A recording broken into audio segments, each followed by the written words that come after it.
irrigation department সকলো মিলি আমি ৰোড ছেফটি মিটিং কৰি আমাৰ মাহত যিখিনি ইছ্যু হৈ আছে ডিষ্ট্ৰিক্টত এক্সিডেণ্ট ক'ত হৈ আছে কি প্ৰব্লেম আছে ৰোড ষ্ট্ৰাকচাৰেল ইছ্যুজ কিবা আছে নাইতো বেলেগ কি কাৰণত এক্সিডেণ্ট হৈ আছে আমি কেনেকৈ এইটো প্ৰিভেণ্ট কৰিব পাৰিম আমি নৰ্মেলি মিটিং কৰি গোটেই ইছ্যুজ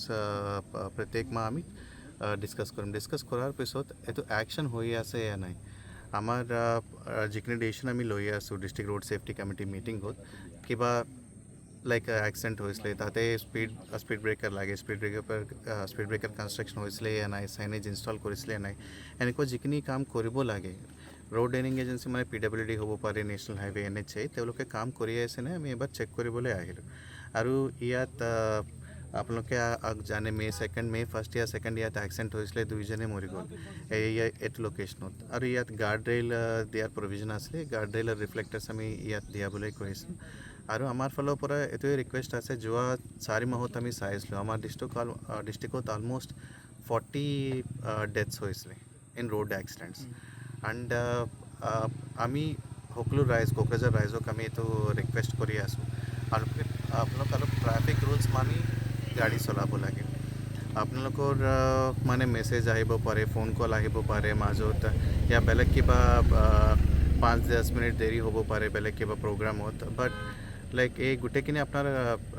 লাইফকৈ ডাঙৰ নাই চ' আমাৰ ৰিকুৱেষ্ট এইটোৱে আছে যি হ'ব পাৰে বাট ট্ৰাফিক ৰুলছ মানি চলিব লাগে মই চাই আছোঁ আৰু আমাৰ মিটিঙত আমি ডিছকাছ কৰি আছোঁ প্ৰ'এক্টিভলি SP সাহেব লাইক য'ত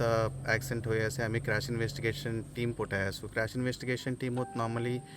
ট্ৰাফিক ডিপাৰ্টমেণ্ট পুলিচ ডিপাৰ্টমেণ্ট আৰু ৰিমেইনিং ৰোড ডেনিং এজেঞ্চিজ থাকে তেওঁলোকে গৈ তাতে এনকুৱাইৰ কৰে কি কাৰণে এক্সিডেণ্ট হৈ আছে এনকুৱাইৰ কৰি আমাক ৰিপৰ্ট ছাবমিট কৰে আমি চাই আছোঁ most of the accidents over speeding কৰি আছে আমাৰ ডিষ্ট্ৰিক্টত এটা ভাল আমি চাই আছোঁ drunk and driving cases almost accidents একো হোৱা নাই in the recent past but over speeding বহুত বেছি হৈ আছে আৰু যিখিনি ষ্ট্ৰাকচাৰেল ইছ্যুজ আছে আমি আমাৰ ফালৰ পৰা চেষ্টা কৰিম এইটো ঠিক কৰিবলৈ বাট আমাৰ ৰিকুৱেষ্ট সকলো ৰাইজক অলপ ট্ৰাফিক ৰুলছ মানি গাড়ী চলাব লাগে টাউনত ই ৰিক্সা বহুত আনলিমিটেড হৈ আছে কণ্ট্ৰল নাই নে আমি চেক কৰি আছোঁ 3000 ই ৰিক্সা ৰেজিষ্টাৰ্ড আছে কিন্তু মোটামুটি কোকৰাঝাৰ টাউনতে অকল 7000-8000 ই ৰিক্সা চলি আছে বুলি ইনফৰ্মেশ্যন আমি পালোঁ এইটো কেনেকৈ ৰেগুলেট কৰিব পাৰিম কেনেকৈ ৰেজিষ্ট্ৰেশ্যন আমি মিউনিচিপাল বৰ্ড লগতো কথা পাতিম আমি ইমিডিয়েটলি নেক্সট 1-2 মান্থছত কি কৰিব পাৰিম আমি ডিছকাছ কৰি জনাই দিম আপোনালোকক এণ্ড হেলমেট আৰু ৰিমেইনিং ছিট বেল্ট এইটো পিন্ধিবলৈ মই আপোনালোকক সকলোকে ৰিকুৱেষ্ট কৰি আছোঁ আৰু এটা আছিলে তাৰমানে মানুহবিলাক লেফ্ট ছাইডে নামিব লাগে কিন্তু ই ৰিক্সাই কওক অ'টোৱে কওক ৰাইট হেণ্ড ছাইডে বেছিকৈ নামি য'তে ত'তে ৰাইট নামি দিয়ে কিন্তু টাউন এৰিয়াত যিখিনি ট্ৰাফিক ৰেগুলেশ্যনছ আৰু ষ্টেপছ আমি ল'ব লাগে সেইটো কাৰণে আমি বেলেগকৈ মিউনিচিপাল বৰ্ড লগত আমি মিটিং কৰি মানে গোটেই টাউনৰ কাৰণে বনাবলৈ দিগদাৰ হ'ব চ' প্ৰত্যেক ৱাৰ্ড মতে আমি এবাৰ বহি কেনেকুৱা কি কৰিব লাগে এবাৰ আমি চেষ্টা কৰিম ঠিক কৰিবলৈ